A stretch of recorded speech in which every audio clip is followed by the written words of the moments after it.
You आज का हमारा नया टॉपिक है, नेक्स्ट टॉपिक है सेकंड यूनिट का। ठीक है, हमारी फर्स्ट यूनिट कंप्लीट हो चुकी है, तो हमारी सेकंड यूनिट का टॉपिक हम स्टार्ट करते हैं। तो इसमें हमारी थ्योरीज है पियाजे की, कोलबर्ग की, एरिक्सन की, तो बहुत ही इम्पॉर्टेंट हैं। तो इसमें से आज हम फर्स्ट करेंगे पियाजेस थ्योरी। ठीक है, तो पियाजेस थ्योरीज का फर्स्ट हमारा जो क्वेश्चंस बनता है आपका Piaget's concept of cognitive development. ठीक है, कि पियाजे का संज्ञानात्मक विकास का सिद्धांत या उसका संप्रत्यय। ठीक है, तो सबसे पहले तो हमें इसका मीनिंग क्लियर होना चाहिए संप्रत्यय का। तो जो हमारा ज्ञानात्मक या जो बोधात्मक विकास का तात्पर्य होता है वो ऐसी क्रियाओं से होता है जिसमें हम चिंतन, प्रत्यक्षीकरण और समस्या समाधान निहित होता है। ठीक है, नॉर्मल हम कह सकते हैं कि जो हमारी ज्ञानात्मक क्रियाएं होती हैं वही हमारी क्या होती हैं, बौद्धिक क्रियाएं भी कहलाती हैं।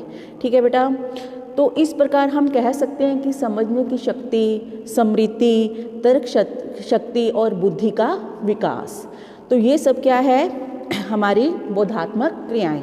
देखिए बच्चा जब जन्म लेता है तो उसके 24-30 घंटे के बाद क्या करता है, अपनी बौद्धिक क्रियाएं आरंभ कर देता है। जैसे उसकी आंखों पर लाइट पड़ती है तो वो आंख को क्या करता है, मिचकाता है।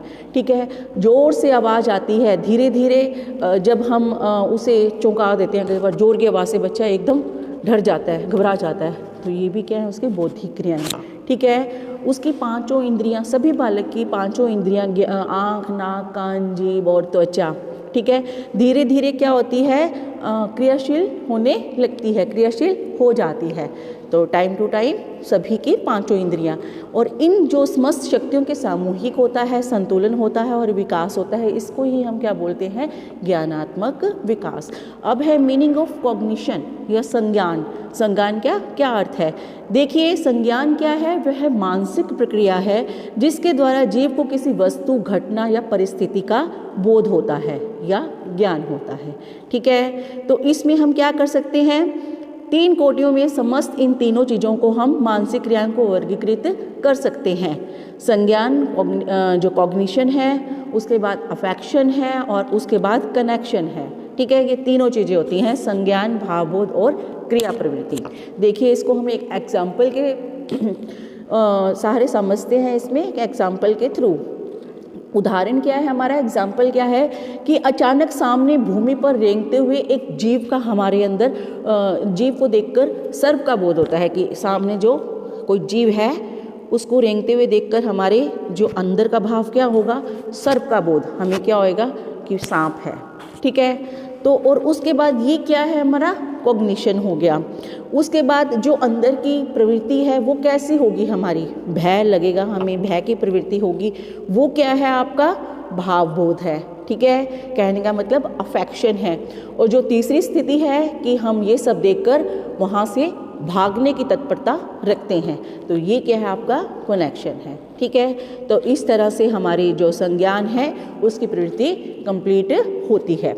ठीक है बेटा, जो हमारा संज्ञानात्मक ज्ञान है, संरचना है, उसके अर्थ को स्पष्ट करते हुए जो हमारा स्टॉट है, वैज्ञानिक है, स्टॉट ने क्या कहा है कि संज्ञानात्मक क्षमता बाहरी वातावरण के विचार पूर्वक, प्रभाव पूर्वक तथा सुविधा के साथ कार्य करने की क्षमता को कहा जाता है, को कहते हैं। तो जो हमें राइटर्स के अकॉर्डिंग डेफिनेशन है वो हमें वैसे ही डालनी होगी।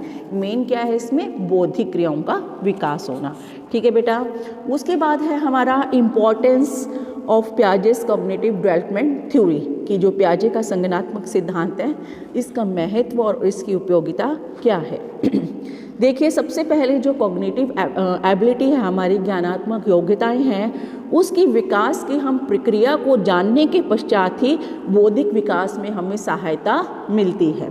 ठीक है, तो पियाजे का मानना क्या है, पियाजे क्या कहते हैं कि बच्चों के लिए माता पिता का प्यार और उनकी अंतःक्रिया दोनों ही जीवन के जो प्रथम 2 वर्ष है उसमें इनकी नेसेसिटी है, ज़रूरी है, आवश्यक होती है कि प्रथम 2 वर्षों में जो माता पिता होते हैं वो बच्चों के लिए केयरफुली ध्यान रखते हैं, बहुत ही सावधानी पूर्वक, और माता पिता की ज़रूरत बच्चों को होती है 2 वर्ष के बच्चों तक के लिए। ठीक है, तो उसके बाद और दोनों की अंत्यक्रिया दोनों के जीवन के प्रथम 2 वर्षों के लिए आवश्यक है, माता और पिता दोनों की। ठीक है, तो पियाजे ने क्या कहा है, स्टिमुलस उद्दीपन, स्टिमुलस क्या होता है आपका उद्दीपन, कि इस समय उद्दीपन की जो मात्रा है अधिक मात्रा प्रदान करने पर बच्चों को महत्व या बल दिया जाता है। स्टिमुलस वेरिएशन, स्टिमुलस की मात्रा पर जो हमारे उद्दीपन होते हैं। ठीक है, इन उद्दीपनों में दोनों प्रकार के उद्दीपन हो सकते हैं, बौद्धिक भी और भौतिक भी, दोनों उद्दीपन हो सकते हैं, शामिल होते हैं। तो इन उद्दीपनों के रंग, आकार, स्वरूप और उनकी जो भी गति है उसमें परिवर्तन करने की आवश्यकता होती है। ठीक है, जो हमारे स्टिमुलस होते हैं। उसके बाद क्या कहा है, शोध कार्यों के अकॉर्डिंग यह सिद्ध हो गया है कि बच्चे और जानवर जिन्हें सेंसरी स्टिमुलेशन, जो हमारे उद्दीपन हैं, संवेदात्मक उद्दीपन हैं, वो प्रदान किए जाते हैं, उन्हें ऐसे उद्दीपन जन्म से जीवन के प्रथम 2 वर्षों तक ही दिए जाते हैं, जो ये स्टिमुलस वेरिएशंस होते हैं। वे बच्चे और जानवर जो बौद्धिक और सामाजिक रूप से उन बच्चों से अधिक बौद्धिक विकास करते हैं जिनको ये सब नहीं दिए जाते स्टिमुलस वेरिएशंस। ठीक है, तो क्या है, जिन बच्चों को दिए जाते हैं उनका क्या है, बुद्धि का विकास ज़्यादा हुआ है बजाय कि जिनको नहीं दिए जाते।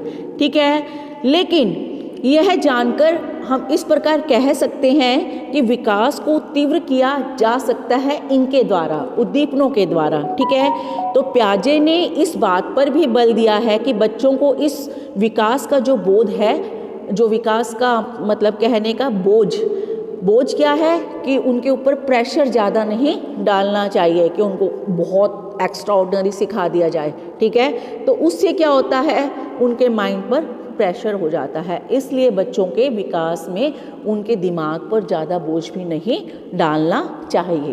ठीक है, हमारे जो मनोवैज्ञानिक हैं, एक प्रसिद्ध मनोवैज्ञानिक डेविड एल्किंड ने अपनी पुस्तक में क्या कहा है, द हरिड चाइल्ड, इनकी पुस्तक का नाम है द हरिड चाइल्ड, उसमें क्या कहा है इन्होंने कि इस पुस्तक में विकास की अधिक जो तीव्रता है उसका दुष्प्रभाव बताया गया है, विकास की तीव्रता का दुष्प्रभाव, कि माता पिता को बच्चों को बौद्धिक उद्दीपन प्रदान करके बच्चों की जो सहायता है वो तो करनी चाहिए, लेकिन विकास का जो बोध है वो नहीं डालना चाहिए।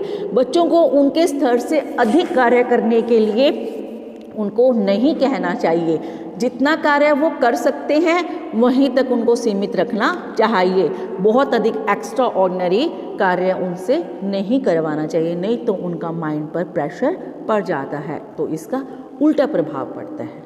ठीक है, तो इसलिए एक लिमिट में ही उनसे कार्य करवाया जाना चाहिए।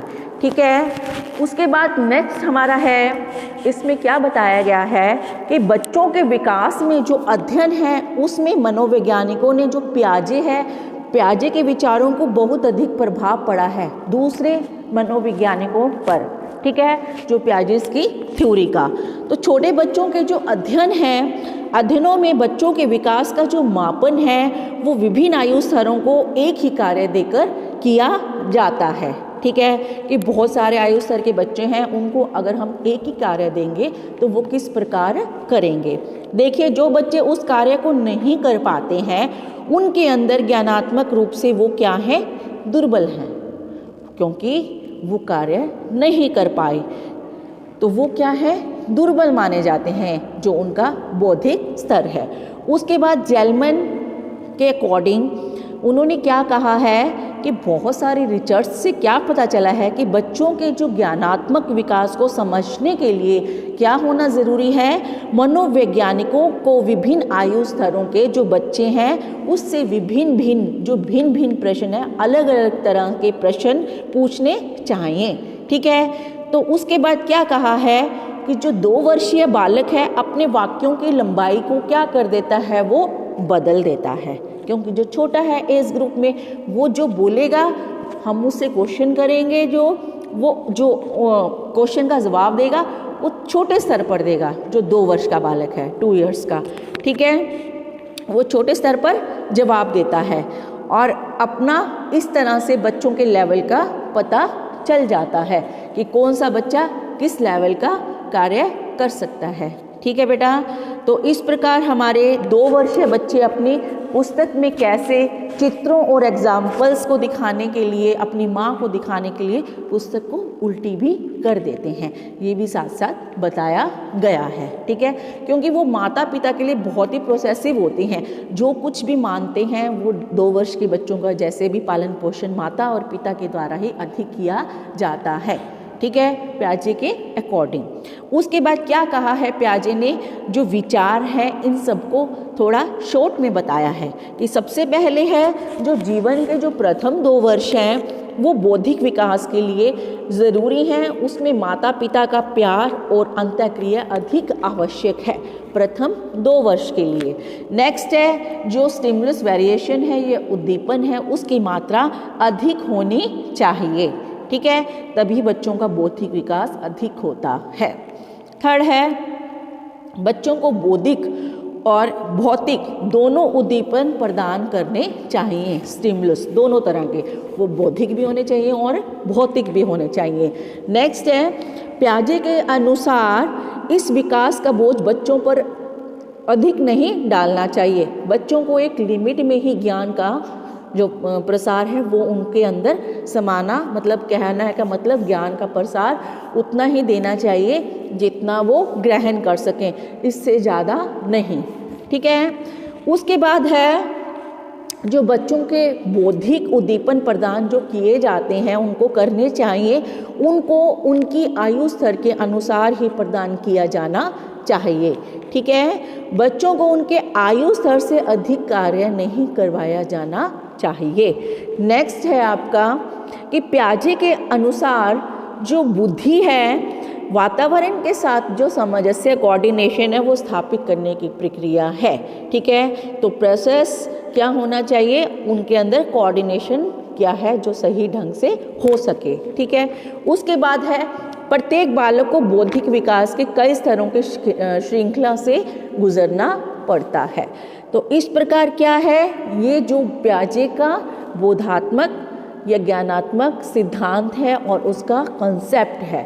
तो ये तो था इसका कंसेप्ट। कल हम आगे करेंगे जो इसके स्टेजेस हैं उसके बारे में। ठीक है बेटा, तो आज के लिए ये जस्ट इतना ही है। एक बार आप दोबारा पढ़ लेना या दोबारा वीडियो सुनना, तभी और अच्छे से समझ में आएगा।